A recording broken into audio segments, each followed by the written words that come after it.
Bienvenidos todos a Aldea Docente. Estamos muy contentos de compartir de nuevo con ustedes este espacio de formación, este espacio donde hacemos comunidad los docentes para aprender más, para poder crear, para poder innovar nuestras clases. Y hoy estamos muy contentos porque tenemos un invitado muy especial, un invitado que es asesor en nuestro instituto, que es Enlace Educación Superior. En Enlace Educación Superior brindamos una maestría en Ciencias de la Educación Familiar y nuestro expositor del día de hoy, Raúl Zamora, es asesor de esta maestría y también él es experto en la docencia, en particular en la materia de historia, y también por ahí es profesional en otros aspectos que les voy ahorita a platicar. Y pues te doy la más cordial bienvenida, Raúl. Muchísimas gracias por tu generosidad, por compartirnos tus conocimientos y tu experiencia en esta gran comunidad de aldeanos que somos profesores y que queremos innovar y ser mejores docentes. Bienvenido, Raúl. Y me permito presentarte, les presento a Raúl Zamora Echeverría. Él es licenciado en Historia por la Universidad Autónoma de Guadalajara. Es maestro en Educación por la Universidad Tec Milenio del Sistema Tecnológico de Monterrey. Especialista en Consultoría Familiar por Enlace Occidente. Él también tiene una certificación en Aprendizaje Cooperativo por el Instituto de Miami en el método ELI. Y Raúl también es doctor en Ciencias de la Educación por la Universidad Cuauhtémoc, Campus Aguascalientes. Sus actividades profesionales son las siguientes: es profesor adscrito a la Secretaría de Educación Pública y en el Colegio Altamira en el nivel de secundaria. Profesor en la Universidad Autónoma de Guadalajara en el área de Humanidades y Ciencias Sociales. Es profesor en Enlace Occidente en la Maestría de Ciencias de la Educación Familiar y asesor de proyectos de titulación. Es colaborador en el Instituto Orden Natural AC con temas relacionados con la familia. Atiende de manera particular consultoría familiar y en los colegios del Corporativo Colmenares. Y tiene un canal de YouTube llamado Profe Rulo, Cápsulas de Historia, en donde aborda temas de la historia de México y de Jalisco. Muchísimas gracias, Raúl, por estar aquí con nosotros. Gracias por compartirnos en este día. Te damos la más cordial bienvenida a nombre de Aldea Docente y de Enlace Educación Superior. Muchísimas gracias. Ahorita Raúl les va a platicar más de sus conocimientos, de su experiencia. Y pues uno de los campos de su experiencia es esta parte de la docencia en la materia de historia. Y el día de hoy pues nos platica este gran tema con este webinar titulado 3 ideas ingeniosas para nuestras clases de historia.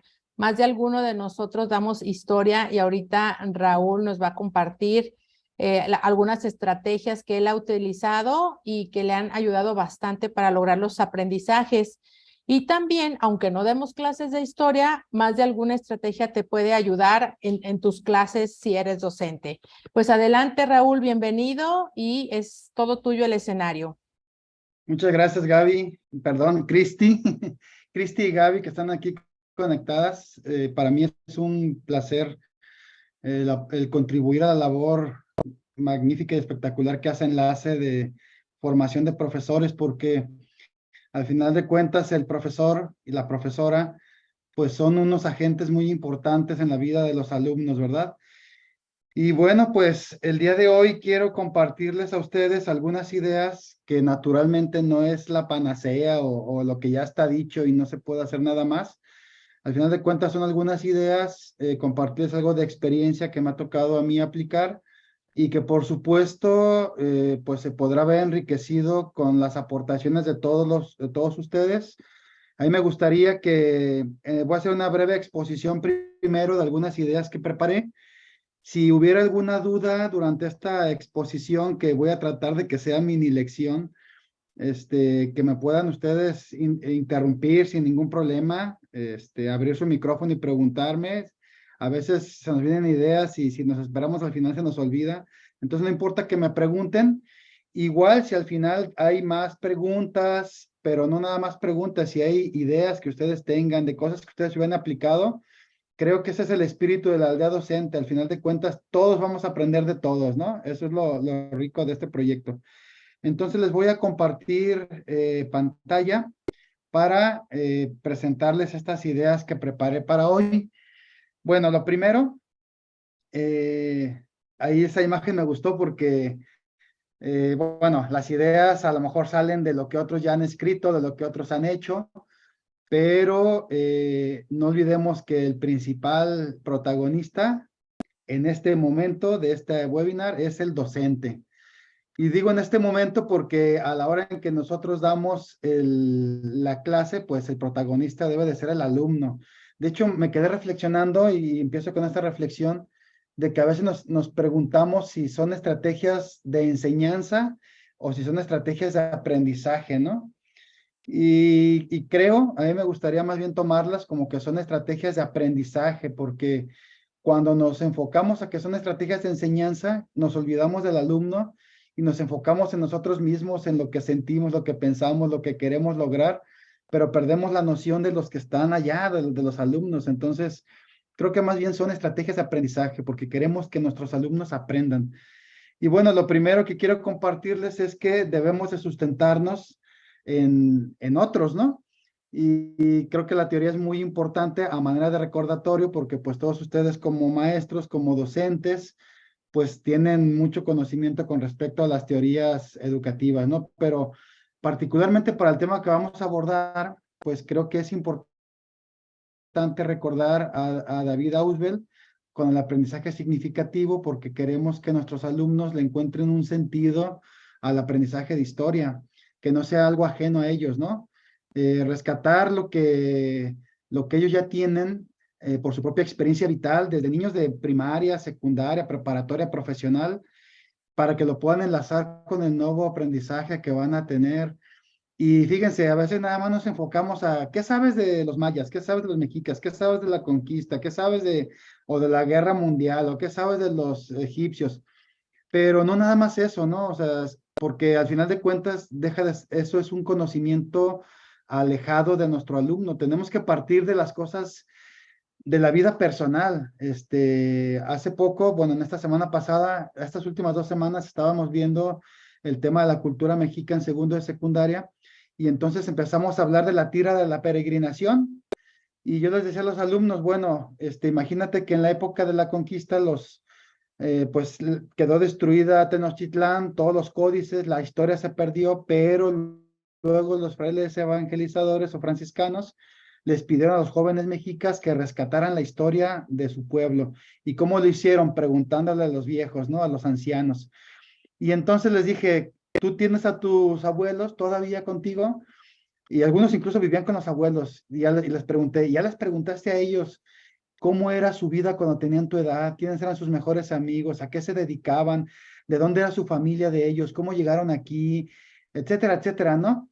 Y entonces de esa manera ellos se engancharon sin pretenderlo así, o sea, como muy puntual, pero al día siguiente llegaron platicándome, sin que se los dejara de tarea, que se habían dado el tiempo de platicar con sus abuelos y habían conocido muchas cosas de su vida familiar.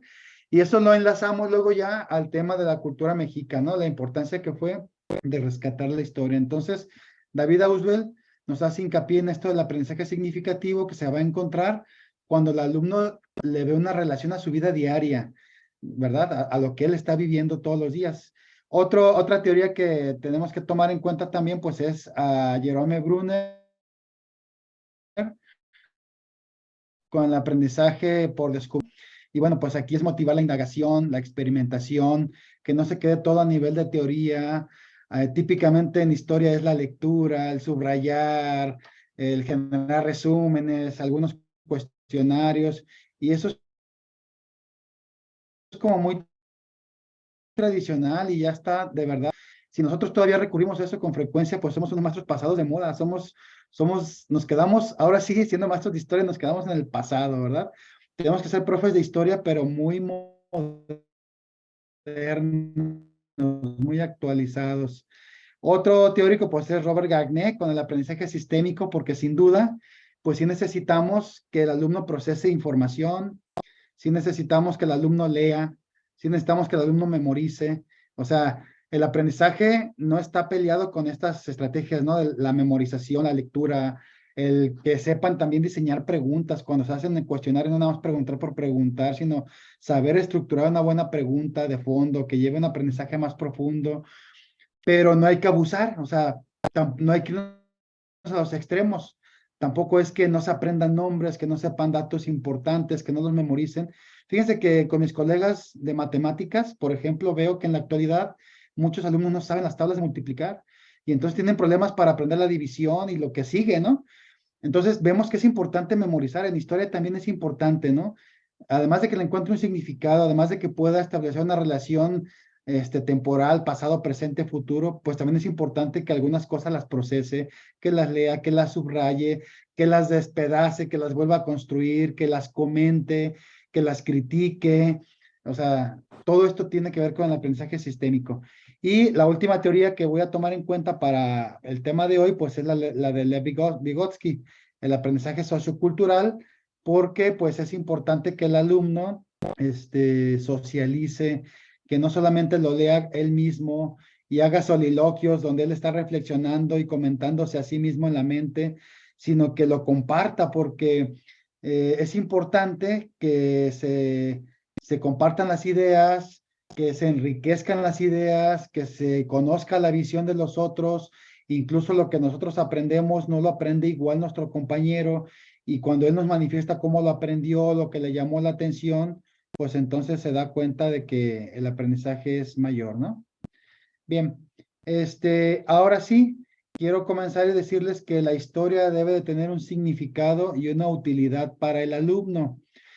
Hoy está de moda el tema de la estrategia del aprendizaje basado en proyectos. Está de moda porque a nivel nacional en México, la directriz de la Secretaría de Educación Pública, pues es que todos los docentes vayamos caminando a hacer una realidad el aprendizaje basado en proyectos en todos los niveles. Y como que está teniendo un poco más de impacto a nivel primaria, pero hay algunos docentes, incluyéndome, que a veces decimos, nos cuesta un poco más de trabajo generarlo a nivel secundaria, porque pues son diferentes maestros, porque son diferentes aprendizajes, clave, etcétera.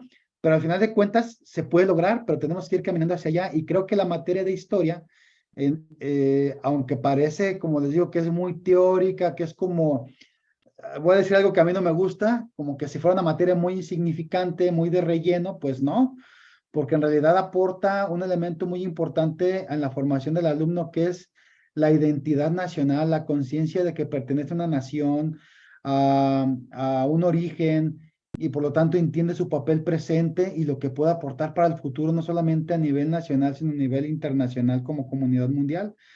Y el ABP, pues no es más que otra cosa que la integración de diferentes estrategias de aprendizaje, ¿no? Como por ejemplo el aula invertida. Qué bueno que nosotros en vez de llegar y dar la clase magistral podamos hacer nuestra planeación de clase de tal forma que el alumno vaya investigando e incluso después vaya, o sea, investigando, procesando y presentando lo que va descubriendo sobre los temas de historia, más que se lo demos ya preparado o cocinado a manera tradicional, que podamos utilizar el aula invertida dentro del ABP. Ahorita voy para allá. El estudio de casos también está dentro del ABP.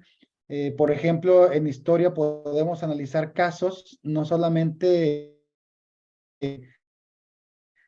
desde el punto de vista histórico, que ya de por sí es lo que nos compete, pero además eso que nos deja de enseñanza o de aprendizaje a nosotros, a ellos como alumnos, a la sociedad, a sus familias, en qué se puede comparar, qué cosas están ocurriendo en la actualidad, no solamente en la vida pública, sino a nivel local, personal, familiar, que se parecen a esas situaciones, ¿no? Que ya han ocurrido en el pasado y de las que nosotros podemos aprender para poder tener un mejor desempeño, pues en estos ámbitos, ¿no? Local, familiar, nacional, escolar, etcétera, ¿no?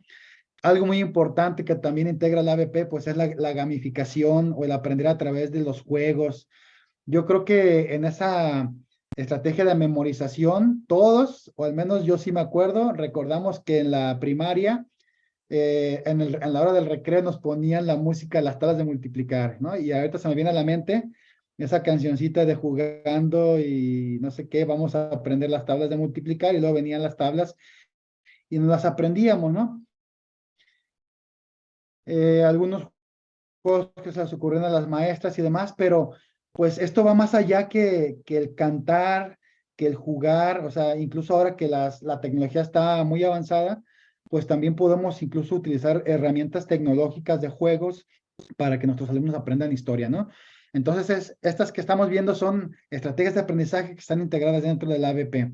El aula invertida que tiene, bueno, está repetida, ¿no?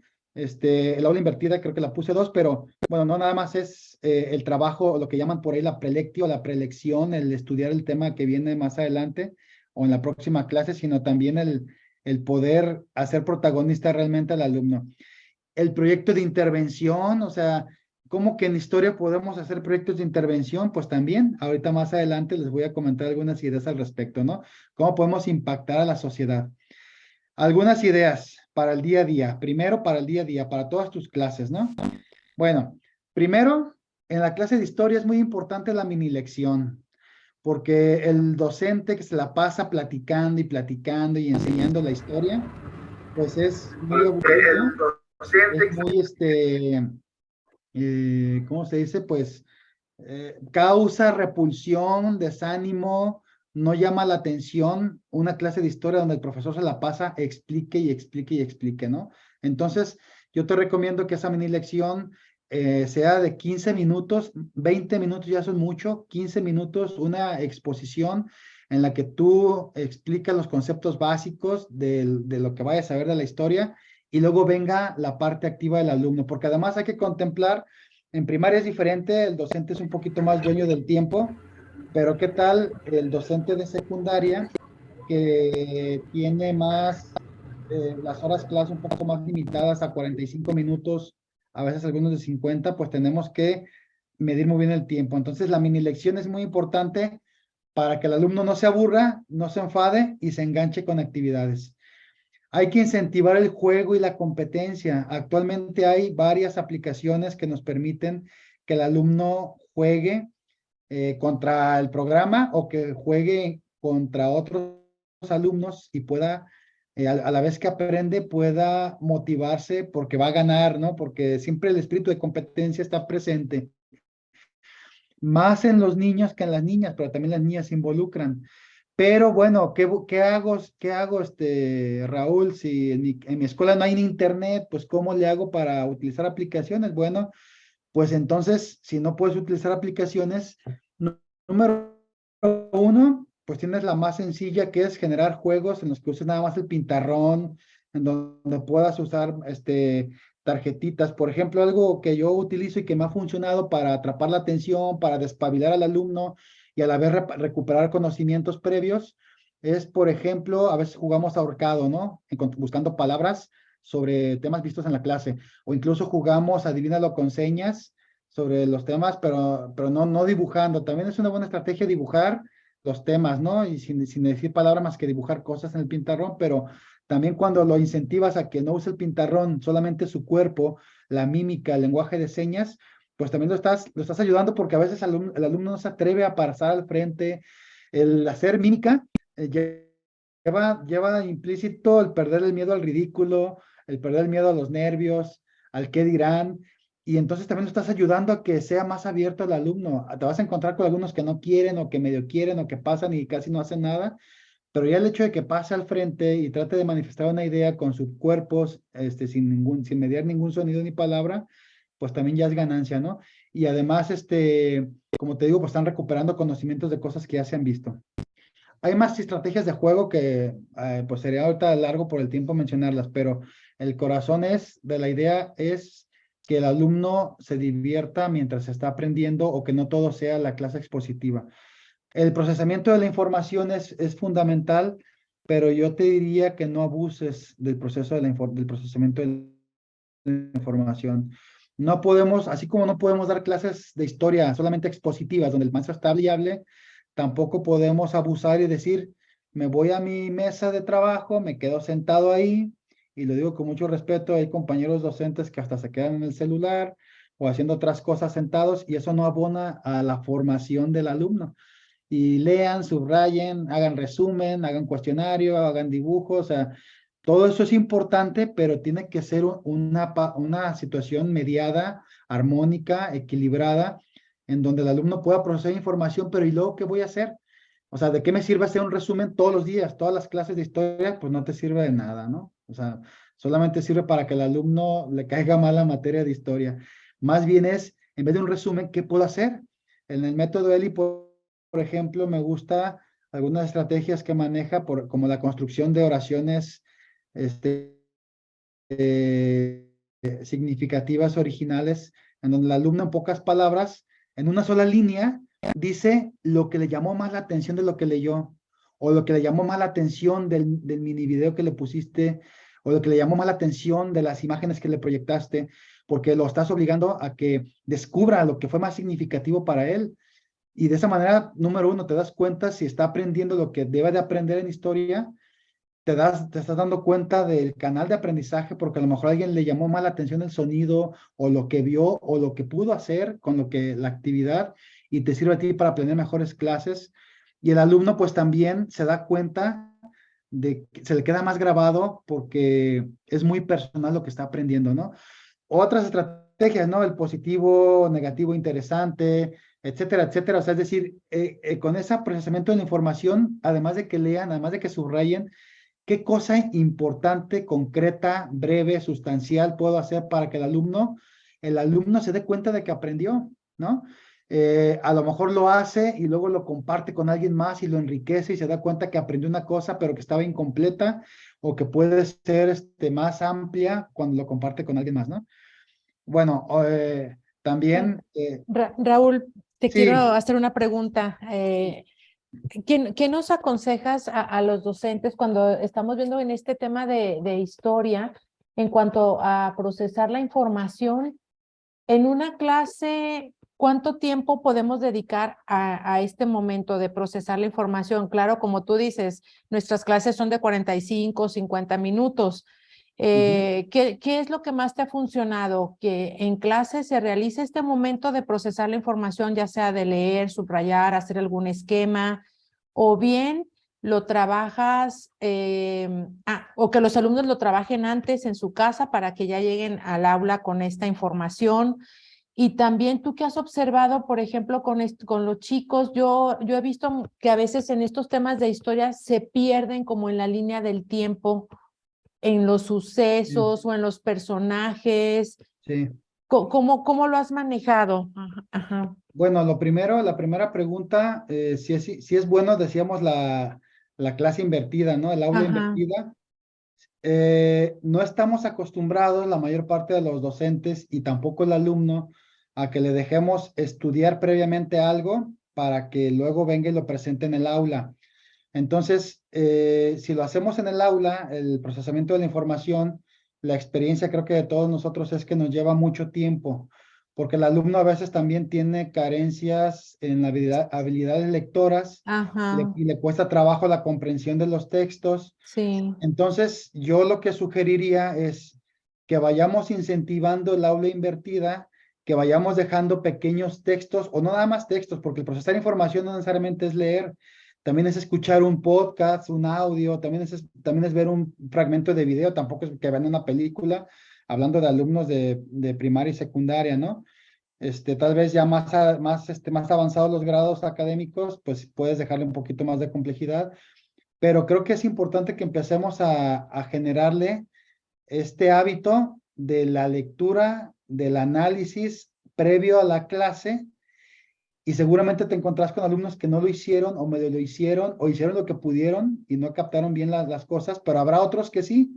Entonces creo que esa sinergia nos irá ayudando a ir metiendo a todos a la formación del hábito. Eso es lo que yo he visto, he vivido y creo y puedo recomendar. Con respecto a la temporalidad, o sea, que el alumno tenga conciencia del pasado, presente y futuro, es una parte del ser humano. La niñez se empieza a tener, ¿no? Cuando el niño puede identificar ya lo que pasó antes y que no es ahora, ¿no? Y que no es mañana. pero acá ya encontramos niños de primaria mayor o incluso adolescentes de secundaria. A veces incluso ocurrió la época colonial y en qué momento fue la Guerra de Reforma o la Revolución Mexicana.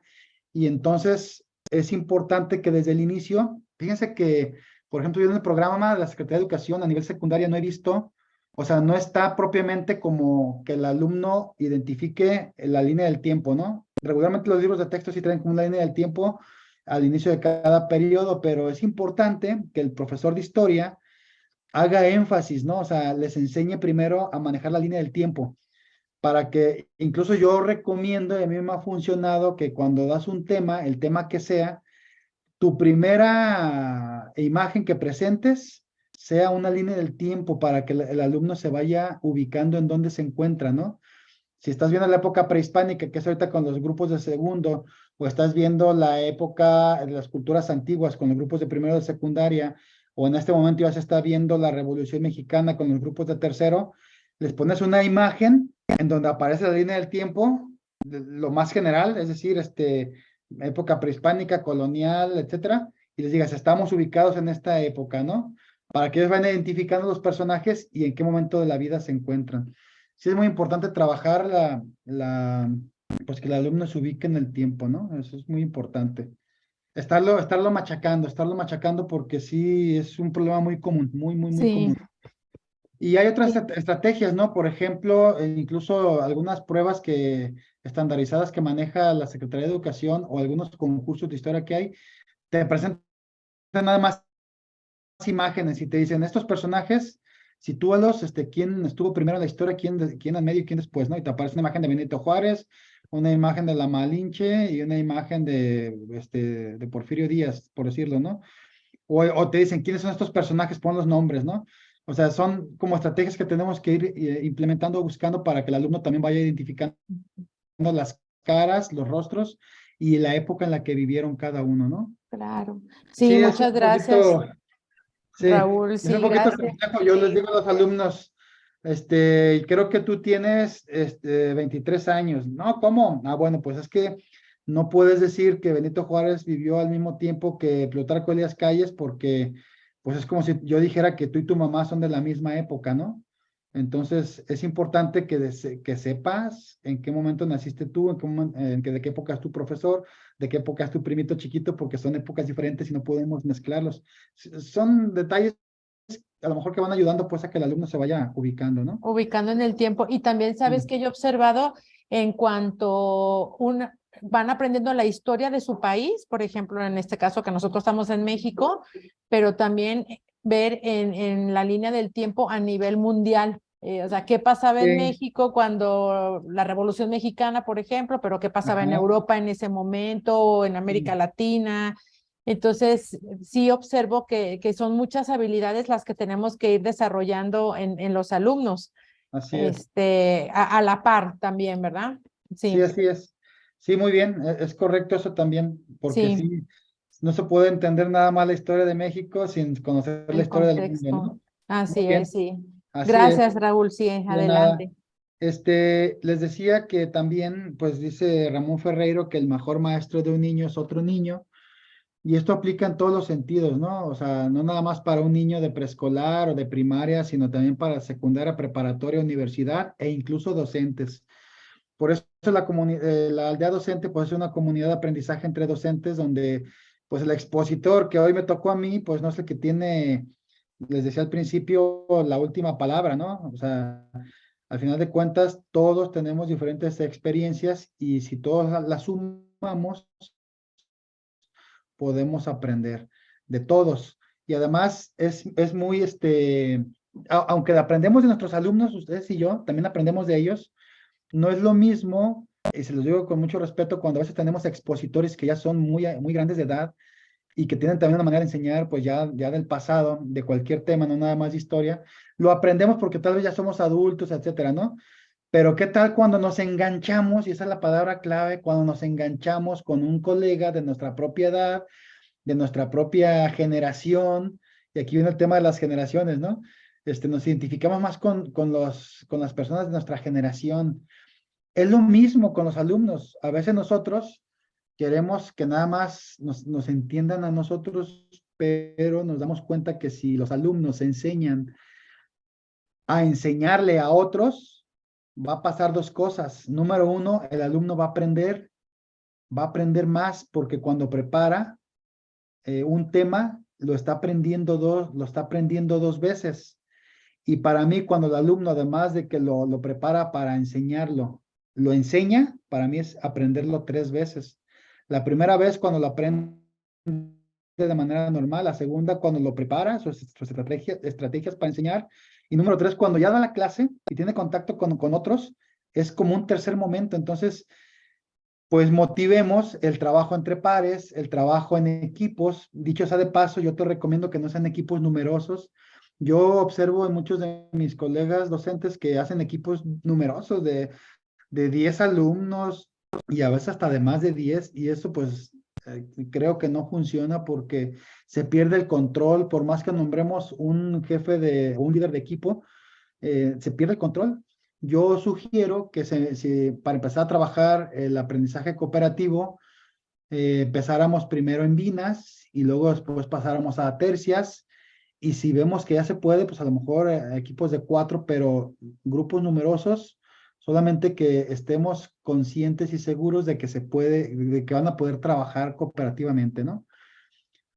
También hay que en la historia, pues, generar este tema de la comparación, como decía Cristi también ahorita, eh, comparar lo que sucedía en el mundo con esta época, pero también, si hablamos del aprendizaje significativo, eh, ahí hay muchas cosas que explorar. Hay alumnos que no les gusta mucho la historia de México, pero les gusta la historia del mundo. Y al revés, hay alumnos que les gusta más la historia del mundo que la historia de México. Entonces podemos comparar, por ejemplo, la historia de los sumerios como el pueblo más antiguo que está registrado en la historia del mundo hasta ahora, los sumerios, y nos vamos a dar cuenta que tiene muchas similitudes con los toltecas.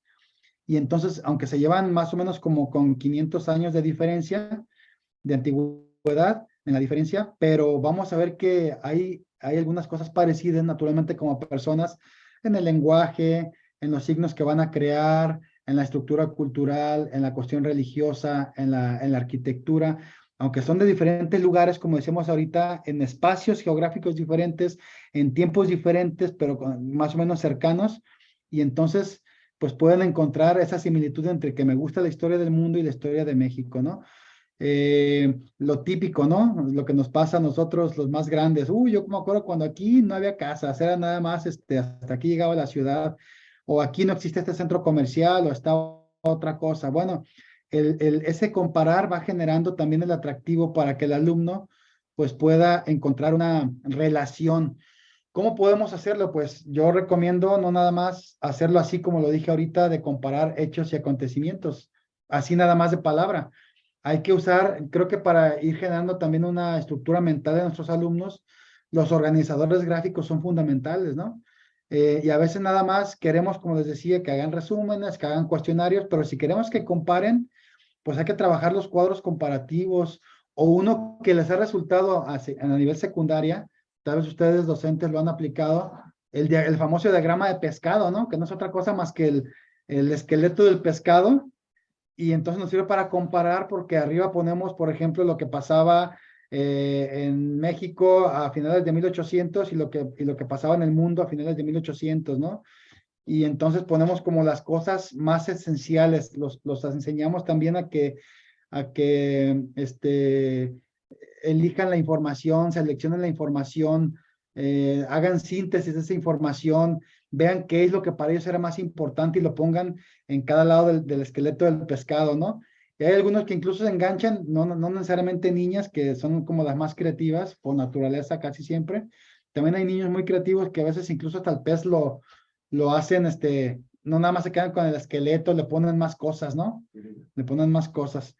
Bueno, pero siempre es comparar, esto a qué se parece con otra parte del mundo, esto a qué se parece con la actualidad, esto a qué se parece con tal política, esto a qué se parece con tal evento deportivo, esto, etcétera, ¿no? Esto a qué se parece con tu propia vida familiar, no nada más la historia es a nivel nacional o a nivel de gobierno, a nivel de países, sino también se dan cuenta que hay microhistoria. Ellos mismos están haciendo historia, ¿no? Cuando les hablas de las fuentes históricas, las fuentes primarias, las fuentes secundarias, y se dan cuenta que ellos también tienen un documento que da testimonio de que ellos existen, que es el acta de nacimiento y todo lo que se va generando, su cartilla de vacunación, su boleta de calificaciones, su álbum FIFA ahora que lo llenaron, es decir, sus fotografías que tienen en casa, incluso un proyecto que no lo agregué aquí, que les voy a mencionar ya enseguida, es hacer, se me ocurre, lo hemos trabajado antes, el Museo del Objeto Histórico, ¿no? Donde cada quien expone un objeto histórico que tiene en su casa y se da cuenta que así como tiene un significado importante para su familia, pues también hay otras cosas a nivel nacional o a nivel mundial que tienen un significado para la historia de la humanidad. Ya te había dicho que no abuses de resúmenes, entonces me paso al que sigue. Haz pausas activas. Además de que las mini lecciones tienen que ser, como te decía, máximo 15 minutos, porque luego se empiezan a dormir los chavos. Bueno, también las pausas activas. No necesariamente la pausa activa tiene que hacer un ejercicio donde tengan que brincar como en la foto o tengan que moverse. Puede ser desde levántate y pregúntale levántate y busca un compañero que tenga tu misma estatura y dile lo que has aprendido hasta el momento, ¿no?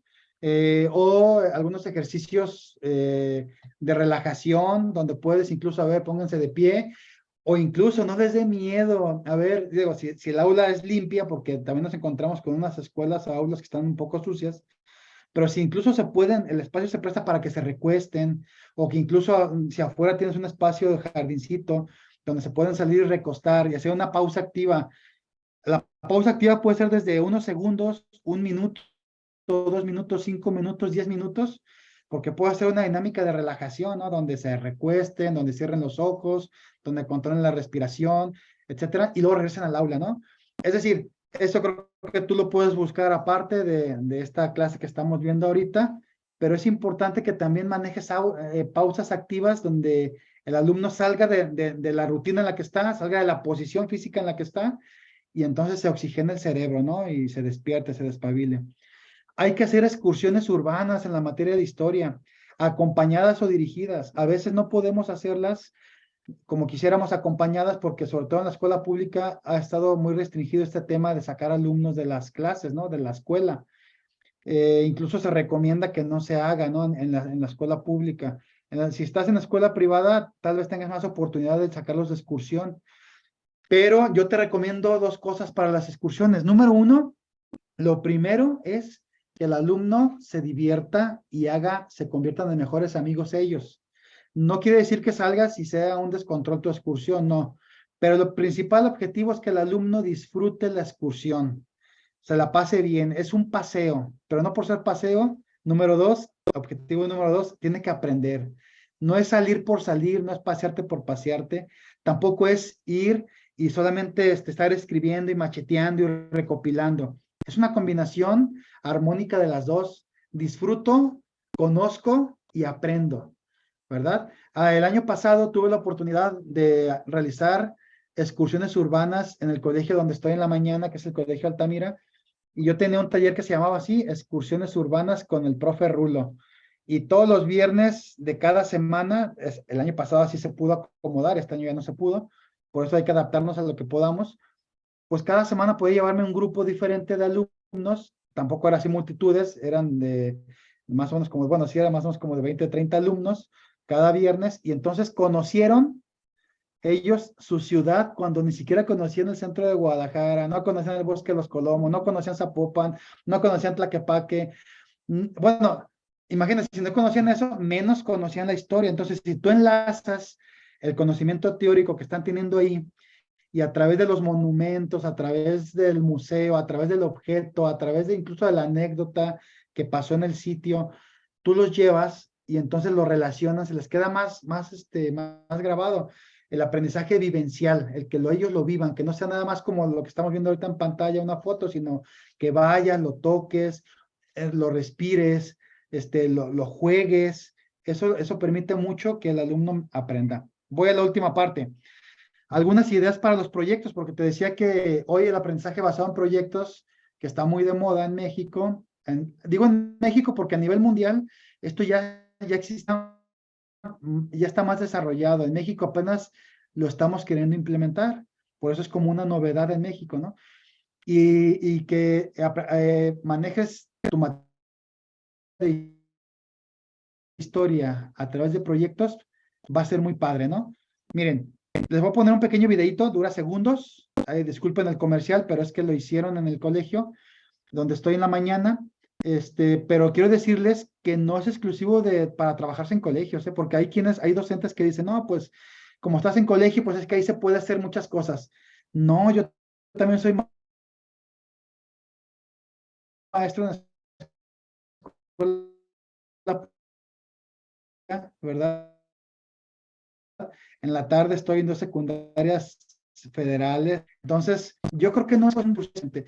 Y esto que van a ver, aunque es de colegio, el mismo proyecto lo hicimos en la secundaria técnica 14 y en la secundaria técnica 160 y quedé maravillado con el resultado. Entonces, quiero ponerle nada más estos segundos de video. El proyecto se llamó Cocinando la Historia. ¿Se escucha?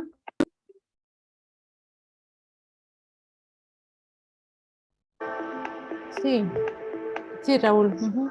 Tú dirás, ¿qué tiene que ver el mestizaje con este proyecto?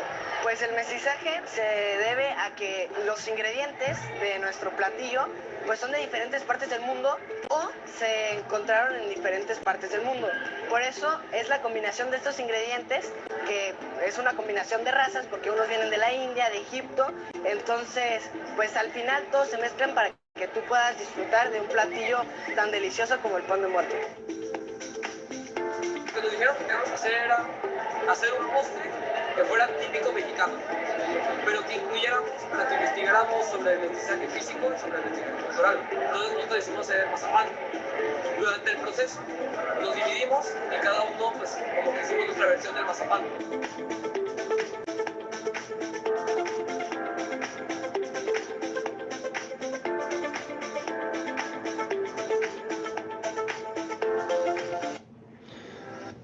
Bueno, fíjense que este tema de la comida, vuelvo al tema que les decía ahorita, pues es que es un colegio, no.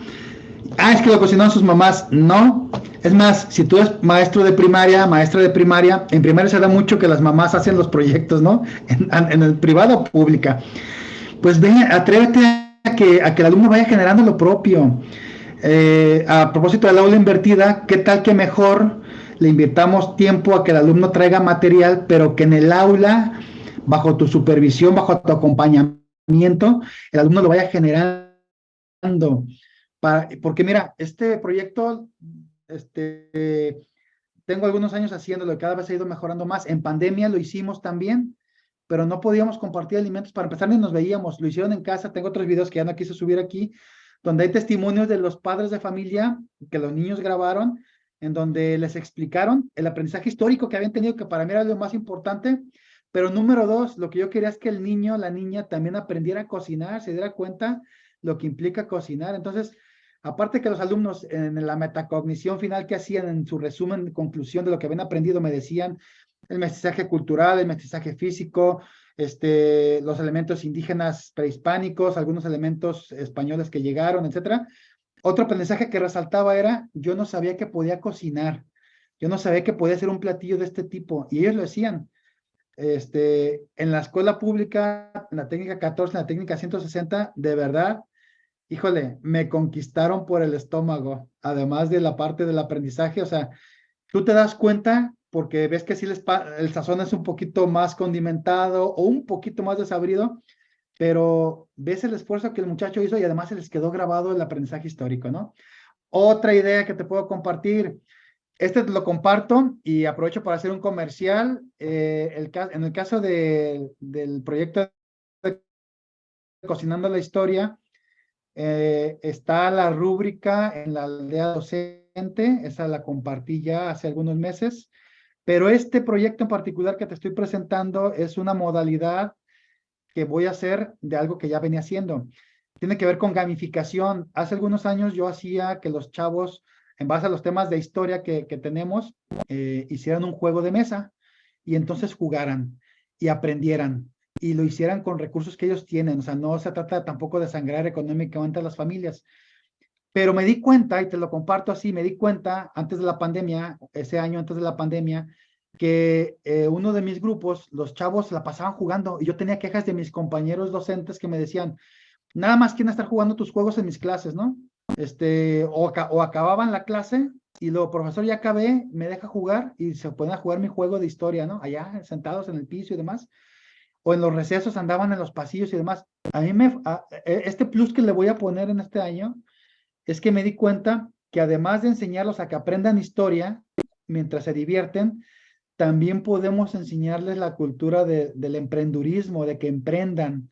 Entonces te platico que estoy trabajando un proyecto piloto que ya veo cómo funcionará y lo haremos después en otros años, que lo estoy llamando así Shark Tank histórico. Van a hacer un juego histórico, pero además de que tiene el elemento histórico y que tiene que tener el elemento de que te sirva para aprender y que cualquier persona que lo juegue aprenda historia, que por cierto la semana que entra me voy a ir a una expo, a la Expo Guadalajara, que vienen unos expositores de juegos de mesa. Voy a ir para tomar ideas de los juegos de mesa que hay. Es una exposición internacional, porque les quiero traer ideas y hay videos en YouTube y demás sobre ese tipo de juegos. Entonces tiene que ser un juego en donde cualquier persona pueda aprender historia sobre los contenidos que tenemos en este periodo, ¿no? Y número dos, también tendrán, la manera en la que lo van a exponer es delante de unos jueces al estilo de Shark Tank. La idea es que tenga profesor de historia, o sea, que no sea yo, otro colega mío, que los pueda cuestionar sobre la parte del aprendizaje de la historia. Quiero que haya un padre de familia, voy a invitar a alguien que sepa sobre emprendurismo, sobre negocios, que les pregunte, porque lo que quiero es que además de que ellos aprendan, se lo puedan ellos promover como venta, que lo puedan ellos colocar, digo, ojalá, no aspiro a tanto, pero sí que ellos puedan hacer un proyecto de venta en donde las escuelas públicas y privadas puedan tener juegos accesibles para sus alumnos para aprender historia. Entonces, esta evaluación, el estilo Shark Tank, pues va a ayudar a que ellos se den cuenta que aprendieron historia, los contenidos de historia, cómo lo aprendieron, cómo lo pueden aprender otros, pero además lo puedan ofrecer, lo puedan colocar para que más gente aprenda en otras escuelas, ¿no? Bueno, ya les compartiré luego mi experiencia, cómo les fue ahí en la aldea docentes, los compartiré, y la rúbrica también que tengo hasta ahorita y que se va a ir perfeccionando, ¿no? La idea es desarrollarlo y tenerlo listo para hasta ya la exposición final, la evaluación final, a finales de marzo. Y finalmente, bueno, pues hay muchos recursos, ¿no? Las cápsulas históricas que puedan hacer tus alumnos de diferentes formas, con aplicaciones, con a manera de reporteros, etcétera, etcétera. Incluso hay quienes critican al TikTok. Yo lo critico en el sentido de que tiene mucha basura el TikTok, pero creo que también es una herramienta que podemos utilizar para que los niños difundan lo que aprenden de historia. Y acordémonos que si el alumno enseña historia, aprende 2 veces lo que ya está aprendiendo, ¿no? Cartel científico, que también lo he utilizado otros años, con los elementos que tiene un cartel. Reportero de la historia, donde además de que indaguen sobre historia, pues también la comuniquen. No solamente te quedas al nivel del reportear, sino también el de hacer un noticiero. Yo creo que tu imaginación o nuestra imaginación es el límite, no los recursos materiales, que son muy importantes. Te invito a que crees una comunidad de aprendizaje. La aldea docente es una maravillosa herramienta para crear comunidad de aprendizaje, pero también hazla en tu día a día con tus compañeros docentes, aunque no estén en la misma escuela, con los compañeros docentes de la escuela, más tus colegas de otras escuelas, ¿no? Y esto es muy importante, atrévete a salir de la caja. Lo que ya vienes haciendo, ya no lo hagas así.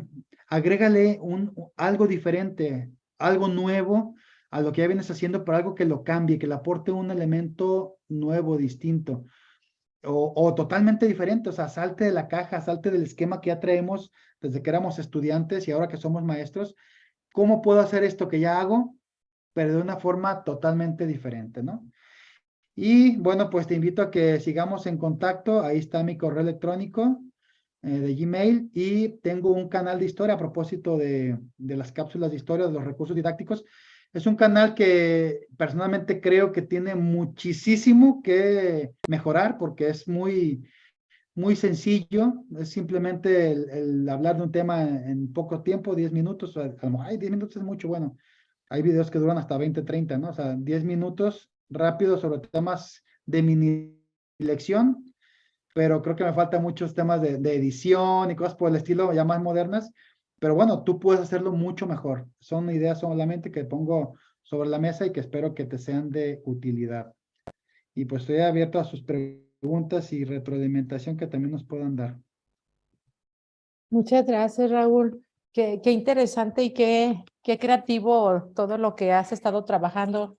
Ya se me antojó ser tu alumna también, en en Muy bien. en huecos de conocimientos que tengo por ahí. Pero pues Sí. como dices, muchas veces la historia se ha venido trabajando de manera muy tradicional o memorística y que no ayuda pues a ir logrando o integrando todos los aprendizajes. Claro, yo por mi edad mi escuela fue muy tradicional, obviamente, pero ahorita pues ya tenemos que dar un giro totalmente diferente a nuestras clases y encontrar ese sentido y significado a nuestra materia. Te felicitamos por todos tus logros y queremos, no sé si hay alguna preguntita por parte de aquí de los participantes, si quieren abrir su micrófono o quieren escribir en el chat algún comentario, alguna pregunta, eh, lo pueden ir haciendo. ¿Hace cuánto tiempo que empezaste tu canal, Raúl? Fíjate que el canal lo empecé ya hace como 4 años y, y surgió porque tenía la inquietud. Las dos cosas que me apasionan son la historia y la educación, la formación de las personas. Me gusta, disfruto mucho ser maestro, me encanta, le agradezco Se a nota. Dios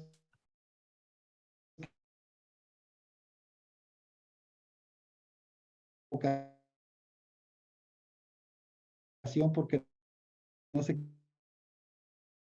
equivocó. Importante para mí porque pues ahí hacían las mini lecciones de los temas que teníamos que ver y luego ya lo trabajaban ellos en casa, ¿no? Entonces, pues tengo 4 años, pero como les digo, se puede mejorar mucho. Yo creo que los que están aquí presentes y los que luego ven a este webinar, yo los invitaría a que no les dé miedo, que utilicen los medios electrónicos. Bueno, si yo hago cápsulas, imagínense que no sé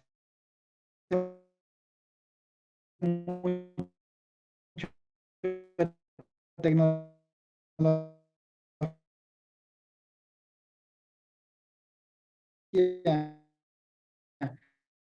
Yo sé que aquí muchos de los que nos oyen saben más de tecnología y pueden hacer más sobre ese tema que vas a ver en clase, ¿no? A manera de mini lección, o sea, de 10, 15, de 10 minutos máximo. Así es. Gracias por compartirnos tu experiencia y como dices, ¿no? También uno va aprendiendo, va utilizando nuevas tecnologías para hacer los videos también, utilizar nuevas herramientas.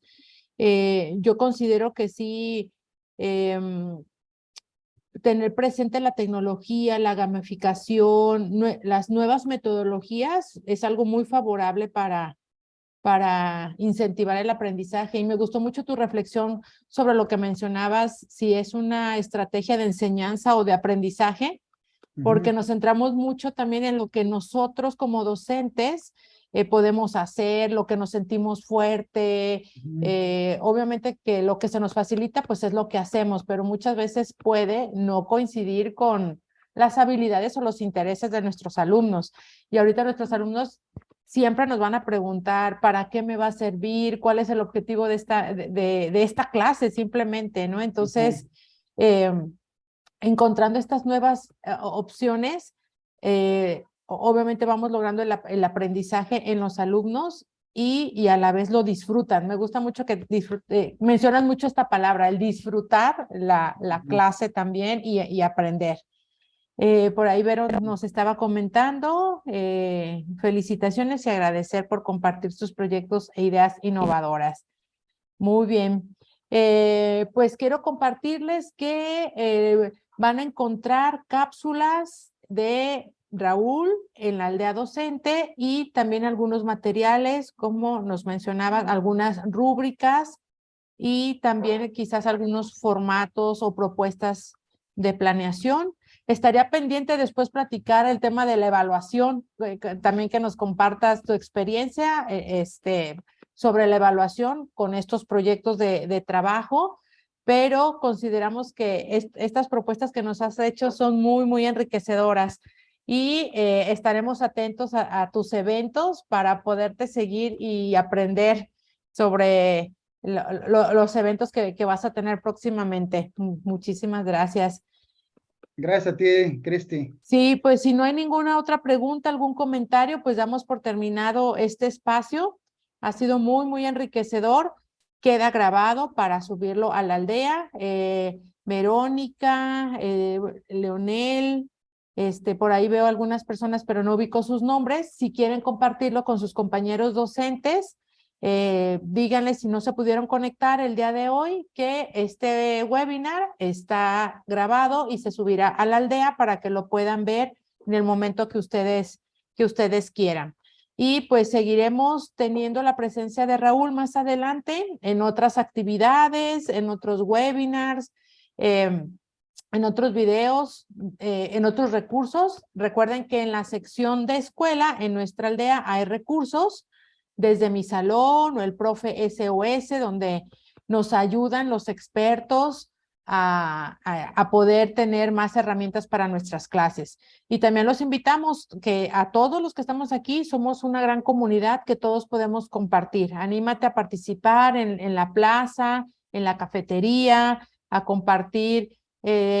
Por ejemplo, ahorita si Raúl nos ha dicho que podemos utilizar el juego en nuestra clase de historia, pues animarnos a hacerlo y poderlo compartir también aquí en la aldea. Puedes compartir pequeños videos o algunas fotografías, compartir tu experiencia. Puedes abrir también hasta un grupo para platicar o un foro. Estamos abiertos y próximamente pues tendremos más eventos en la aldea que nos pueden ir ayudando también a facilitar esta parte didáctica en la clase de historia. Raúl, ¿algún comentario final? Pues solamente agradecer mucho a Enlace de Educación Superior y a las personas que vean este webinar. Creo que pues ser docente es un estilo de vida. Yo sí, es mi percepción. Nunca dejamos de aprender, siempre podemos mejorar y yo invitaría, con la reflexión que empecé, me gustaría cerrar también, cómo tú tomas tus estrategias como profesor, como estrategias de enseñanza o como estrategias de aprendizaje. Si las tomas como estrategias de enseñanza es porque estás pensando en ti, en cómo lo vas a enseñar, pero si lo tomas como estrategia de aprendizaje, es cómo tu alumno necesita aprenderlo. Entonces, creo que hay que empezar por ahí y luego salirnos de la caja para hacer cosas de una manera diferente. Muchas gracias a todos. Muchas gracias, Raúl. Gracias por todas tus enseñanzas. Aprendemos también mucho de ti y gracias por este espacio. Nos vemos pronto, aldeanos. Muchísimas gracias. Que tengan excelente tarde. Hasta pronto. Hasta pronto. Bye. Hasta pronto. Bye.